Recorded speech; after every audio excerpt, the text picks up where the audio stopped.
আমার ছোট্ট ছোট্ট ছাত্রছাত্রীরা, আশা করি তোমরা সবাই ভালো আছো। প্রতিদিনের পড়াশোনা নিয়ে আবার হাজির হয়েছি। দেখো, আজ আমরা পঞ্চম শ্রেণীর বাংলা পাতাভাত থেকে দারোগাবাবু এবং হাবুর এর হাতে কলমে 8 থেকে 11 এই প্রশ্নগুলো দেখে নেব। আর গণিতের 20 থেকে 24 পাতা যাবতীয় পড়া আছে সেটা ভালো করে বুঝে নেব। এর আগে যা যা পড়া হয়েছে সমস্ত কিছু লিঙ্ক ডিসক্রিপশানে কিংবা প্লেলিস্টে পেয়ে যাবে। আশা করি তোমাদের অনেক কাজে আসবে। আর আজকে ভিডিওটা ভালো লাগলে লাইক কমেন্ট শেয়ার করো। চ্যানেল যদি নতুন এসে থাকো চ্যানেলটা সাবস্ক্রাইব করে পাশে থাকা বেল আইকনটা বাজিয়ে দেবে, যাতে আমার তৈরি পরবর্তী ভিডিওগুলো সবার আগে তোমার কাছে পৌঁছায়। চলো আজকে পড়াটা শুরু করি।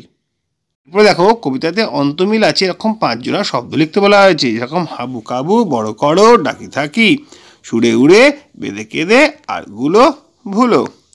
তারপরে বাক্য বাড়াও। দেখো, এটা কিন্তু খুবই গুরুত্বপূর্ণ, পরীক্ষায় প্রায় পড়ে, ভালো করে তোমরা এটা অনুশীলন করবে। আমি তোমাদের বলে দিচ্ছি। হাবু গিয়েছিল কোথায় কখন? হাবু ভোরবেলায় থানায় লাঠি চালাতে গিয়েছিল।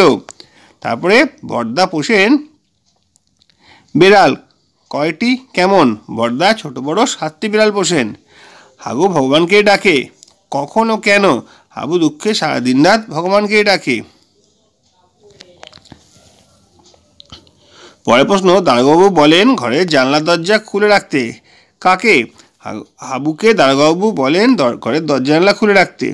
তাহলে হাবুর পায়রা উড়ে যাবে কয়টি? হাবুর 150টা পায়রা উড়ে যাবে। দেখো, এইভাবে 9 প্রশ্নগুলো তোমাদের বলে দিলাম। 10-এ কী আছে? ছোটদের জন্য ছড়া কবিতা লিখেছেন এমন দুটো কবির নাম লেখো। কাজী নজরুল ইসলাম, সুকুমার রায়। তোমাদের পাঠ্য কবিতাটির কবিকে? ভবানীপ্রসাদ মজুমদার। তার লেখা দুটি বইয়ের নাম মজার ছড়া আর সুকুমার, নাম তার সুকুমার। ঠিক আছে, এরপর চলে আসছি 11 প্রশ্নটা। কিছু প্রশ্ন আছে, তার উত্তরগুলো কী আছে একটুখানি ভালো করে আমরা দেখে নিই। দেখো, হাবু কোথায় কার কাছে নালিশ জানিয়েছিল? হাবু একদিন ভোরবেলায় থানায় গিয়ে দারোগাবাবুর কাছে নালিশ জানিয়েছিল। হাবুর বড়দা, মেজদা, শেষদা সেখানে কী কী পোষেন? বড়দা ছোট বড় 7টি বিড়াল, আর মেজদা 8টা কুকুর, আর শেষদা 10টা ছাগল পোষেন। দেখেন এরপরে কী প্রশ্ন রয়েছে, তার উত্তরটা কী রয়েছে। দেখো, হাবুর করুণ অবস্থার জন্য সে নিজেও কিভাবে দায়ী ছিল বলে তোমার মনে হয়?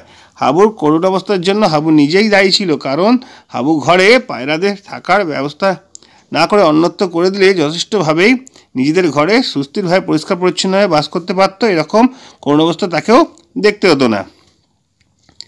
এসো পরের প্রশ্ন দেখে নিচ্ছি। পরে কী প্রশ্ন রয়েছে দেখো, দারোগাবাবু হাবুকে যে পরামর্শ দিলেন সেটি তার পছন্দ হলো না কেন? উত্তরটা হবে, দারোগাবাবু হাবুকে জানলা দরজা খোলার পরামর্শ দিয়েছিলেন, কিন্তু হাবুর সেই পরামর্শ পছন্দ হয়নি। তার কারণ হাবুর পোষা 150টি পায়রা উড়ে যাবে দরজা জানলা খোলা থাকলে। 5 কোশ্চেন কী আছে দেখো, দারোগাবাবুর কাছে হাবু যে তার দুঃখের বিবরণ দিয়েছিল তার নিজের ভাষায় লেখো।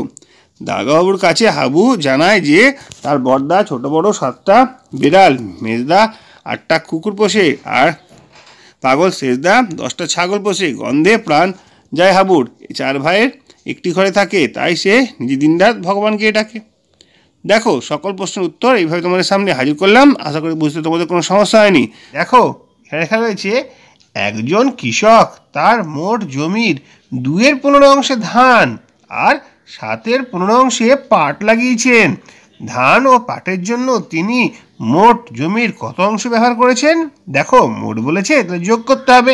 তোমরা আগের ক্লাসে শিখেছো তো, যদি ভগ্নাংশের যোগ হয় আমরা প্রথমে হরগুলোকে দেখব। ভগ্নাংশের নিচের থেকে হর বলে, অপরটাকে লব বলে। হরগুলো যদি সমান থাকে লবগুলো যোগ করে দিলেই চলে আসবে উত্তর। দেখো, এখানে এটারও হর আছে 15, এটারও হর আছে 15, তাহলে এখানে লিখবো 2/15 যুক্ত 7/15। তাহলে হর হবে, উত্তরের হর হবে 15, আর ওপরে লবগুলো যোগ করে দেবো, 2 যোগ 7, উত্তর হবে 9/15। বোঝা গেল? হরগুলো 1 থাকলে লবগুলো যোগ করে দিলে উত্তরটা বেরিয়ে আসবে। এই রকম নিয়মেই আমরা মান নির্ণয় করি। বেশ কয়েকটা অঙ্ক এখানে পরপর দিয়েছে, চলো আমরা অঙ্কগুলো একটুখানি ভালো করে বুঝে নিই। প্রথমে দেখতে পাচ্ছি 2/14 আর 8/14 যোগ করতে হবে।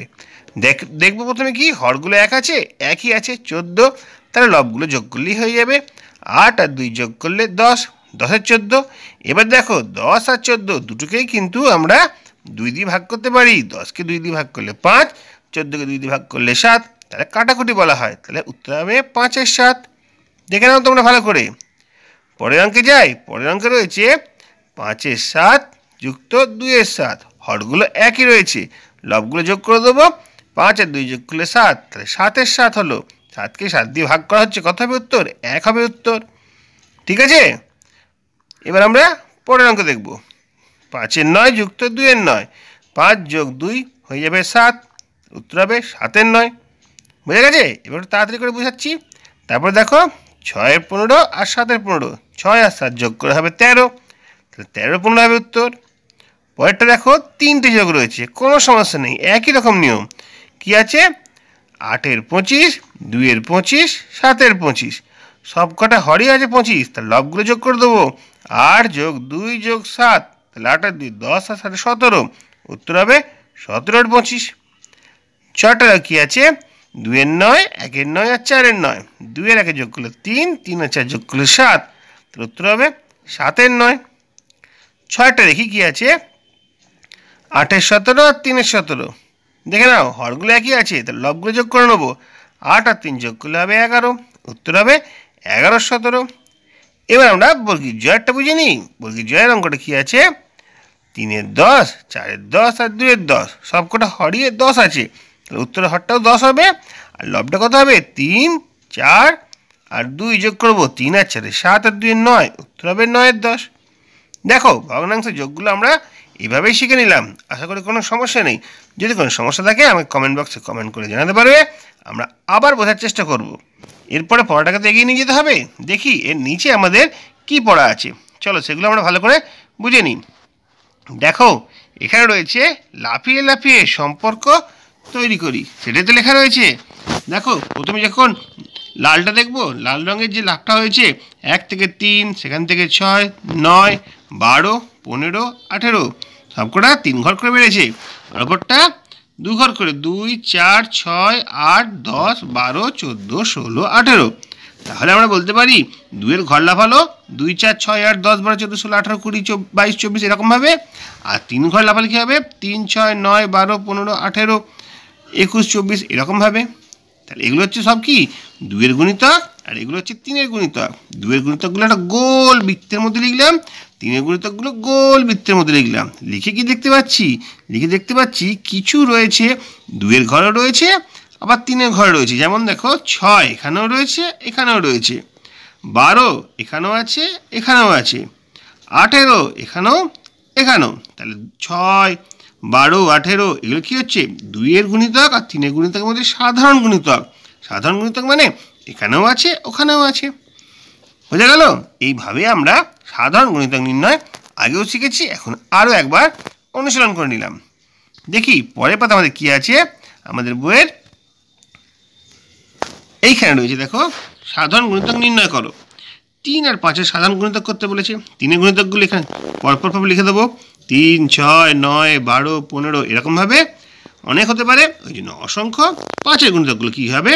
দেখো 5, 10, 15, 20, 25, 30 অনেক হতে পারে, এই জন্য অসংখ্য এখানে লিখে দেবো। এরপরে দেখো 3-এর গুণিতক আর 5-এর গুণিতকের মধ্যে সাধারণ গুণিতকগুলো কোনগুলো? দেখো 3, 5, 15 এখানে সাধারণ গুণিতক ছিল, এখানেও আছে, এখানেও আছে। আর 30 এখানেও আছে, এখানেও আছে। তাহলে সাধারণ গুণিতক হচ্ছে 15 আর 30। বোঝা গেল? এইভাবে আমরা সাধারণ গুণিতকগুলো অভ্যাস করছি। আরও কয়েকটা অঙ্ক আছে পরপর পরপর, সেগুলো একটুখানি বুঝে নিই। এখানে আছে 3-এর আর 4-এর দুটি সাধারণ গুণিতক। 3-এর গুণিতকগুলো এই বক্সের মধ্যে লিখবো, 4-এর গুণিতকগুলো এই বক্সের মধ্যে লেখা হলো। দেখা যাবে কি দুটি সাধারণ বলেছে 12 আর 24, 3-এর ঘরেতেও রয়েছে, 4-এর ঘরেতেও রয়েছে। 12 আর 24 হবে 3 আর 4-এর সাধারণ গুণিতক। অনুরূপভাবে দেখো 4 আর 6-এর দুটি সাধারণ গুণিতক। 4-এর গুণিতকগুলো এখানে লিখবো, 6-এর গুণিতকগুলো এইখানে লিখবো। এদের মধ্যে কোনটা? 12, 24। 4-এর ঘরে রয়েছে, 6-এর ঘরেতেও রয়েছে, এটা সাধারণ গুণিতক। এবার দেখো 10 আর 15 দুটো সাধারণ গুণিতক। 10-এর গুণিতকগুলো এই বক্সে গোলের মধ্যে, আর 15টা এই গোলের মধ্যে। তাহলে দেখতে পাচ্ছি 30, 60 এগুলো 10এও আছে, 15টাতেও রয়েছে। সাধারণ গুণিতক কত হবে? 30 আর 60। 8 আর 6 দুটো সাধারণ গুণিতক। 8-এর ঘরের গুণিতকগুলো এখানে, 6-এর ঘরের গুণিতকগুলো এখানে লিখবো। তাহলে এদের মধ্যে সাধারণ গুণিতক কোথায়? ভালো করে লক্ষ্য করলে দেখতে পাবো 24, 48 এখানেও রয়েছে, ওখানেও রয়েছে। এইভাবে আমরা সাধারণ গুণিতক লেখা শিখে নিলাম। আস্তে আস্তে পড়াটাকে এগিয়ে নিয়ে যাবো। পরের পাতে কী আছে দেখি। আচ্ছা, পরের পাতায় রয়েছে আমরা 6 জন বন্ধু মিলে মাঠে ছোটাছুটি করে খেলা করছি। দাদা এসে বিভিন্ন সাইডে দাঁড়াতে বললেন। আমরা এমনভাবে দাঁড়ালাম, এক জায়গায় 2 জন, এক জায়গায় 4 জন। কিন্তু এরকমভাবে দাঁড়ালে হবে না, সমান সংখ্যক বন্ধু নেই তো, সমান সংখ্যক বন্ধু থাকবে যেখানে সেরকমভাবে সাজাতে হবে। যেমন হতে পারে প্রত্যেক সাইডে 3 জন করে, দেখো 3 জন আর 3 জন। 2 জন করে হয় 2 2 2। যদি 6 জন করে হয় একদম একটা সাইডে হয়ে যাবে। যদি 1 জন করে হয় এরকম লম্বালম্বি হয়ে হবে। তাহলে 6 জন আমরা কীরকমভাবে দাঁড়াতে পারি তার একটা নমুনা এখানে দেখানো হয়েছে। তার মানে 6 মানে 6 একে 6, 1 গুণিত 6, 3 গুণিত 2 বা 2 গুণিত 3। এইভাবেই আমরা বুঝতে পারবো 6-এর যে গুণনীয়কগুলো পাচ্ছি 1 2 3 6, তাহলে গুণনীয়কের সংখ্যা নির্দিষ্ট, আর তো সাজানো যাচ্ছে না। গুণিতক কিন্তু অসংখ্য হয়েছিল, এখানে গুণনীয়ক কিন্তু নির্দিষ্ট হচ্ছে। তাহলে 4কে আমরা সাজাবো কীভাবে, দেখো 4কে সাজাচ্ছি 2 গুণিত 2 আর 1 গুণিত 4। তাহলে 4 গুণিতক কত হলো, 1 2 আর 4। 4 গুণনীয়ক হচ্ছে 1 2 4, এর সংখ্যা নির্দিষ্ট। আবার 6-এর গুণিতকগুলো কী আছে দেখে নাও। 6-এর গুণিতক হচ্ছে এখানে দেখতে পাচ্ছি 1 2 3 6, ঠিক আছে। তাহলে 4 আর 6 সাধারণ গুণিতক কোনগুলো, 1 আর 2, এখানেও আছে এখানেও আছে, দেখা যাচ্ছে। তাই গুণনীয়কের সংখ্যা হচ্ছে নির্দিষ্ট। এবার আমরা 8-এর গুণনীয়ক ওরকমভাবে দেখলে ভাববো 8কে যদি 1 দিয়ে ভাগ করা যায় মিলবে, 8কে 2 দিয়ে ভাগ করলে মিলবে, 4 দিয়ে ভাগ করলে মিলবে, আর 8কে 8 দিয়ে ভাগ করলে মিলে যাবে। তাহলে 8-এর গুণনীয়ক হচ্ছে 1 2 4 8। অনুরূপভাবে 7-এর গুণনীয়ক হচ্ছে 1 আর 7। দেখো 7 একটা মৌলিক সংখ্যা, 1 আর 7 ছাড়া অন্য সংখ্যা দিয়ে ভাগ করা যাবে না। 9-এর গুণনীয়ক হচ্ছে 1 3 আর 9, ঠিক আছে। 8 আর 6 সাধারণ গুণনীয়কগুলো কী কী হবে, 8-এর ঘরেতেও রয়েছে, 6-এর ঘরেতেও রয়েছে। ভালো করে দেখো, 8-এর ঘরে আছে 1 আছে 2 আছে, 6-এর ঘরে তো 1 আর 2 আছে। সাধারণ গুণনীয়ক কী হবে, 1 আর 2। 5 এর সাথে সাধারণ গুণনীয়ক কী হবে, 5 এর সাথে সাধারণ গুণনীয়ক হবে 1, আর 6 আর 9 সাধারণ গুণনীয়ক হবে 1 আর 3। বোঝা গেছে, গুণিতক আর গুণনীয়ক যেন গুলিয়ে না যায়।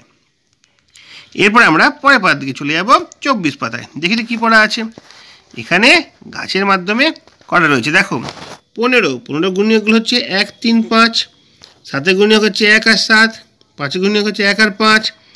8-এরটা কত যাচ্ছে, 8কে ভাঙছি 1 2 আর 4 8, আর 4টাকে ভাঙছি 1 2 2, ঠিক আছে। 2টাকে ভাঙছি 2 × 1। এইভাবে আমরা উৎপাদক গাছ তৈরি করা আগে শিখেছি, এখন আরও একবার অনুসরণ করে নেব। কিছু সংখ্যার গুণনীয়ক বা উৎপাদক শুধুমাত্র 1 আর সেই সংখ্যা, যেমন 1 আর 7। 7-এর উৎপাদক হচ্ছে 1 আর 7। আবার কিছু সংখ্যার উৎপাদক 1 সেই সংখ্যার ছাড়াও অন্য কিছু আছে, যেমন 15, 1 3 5 15। 8-এর উৎপাদক হচ্ছে 1 2 4 8। তাহলে 15 8 8 এই প্রথম সংখ্যা ছাড়াও অন্য উৎপাদক থাকে, তাদের যৌগিক সংখ্যা বলে। দেখো এখান থেকে আমরা বুঝতে পারবো যৌগিক সংখ্যা কাকে বলে।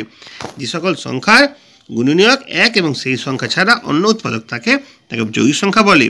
কিন্তু 2 5 7 এই সংখ্যাগুলিতে 1 আর সেই সংখ্যা ছাড়া অন্য উৎপাদক থাকে না, অর্থাৎ দুটি উৎপাদক থাকে, তাদের মৌলিক সংখ্যা বলে।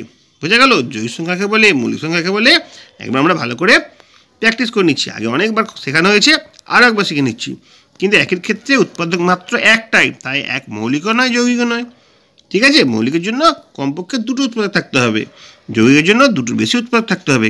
কিন্তু একের একটাই উৎপাদক, তাই জন্য এককে মৌলিকও বলা হচ্ছে না বা যৌগিকও বলা হচ্ছে না।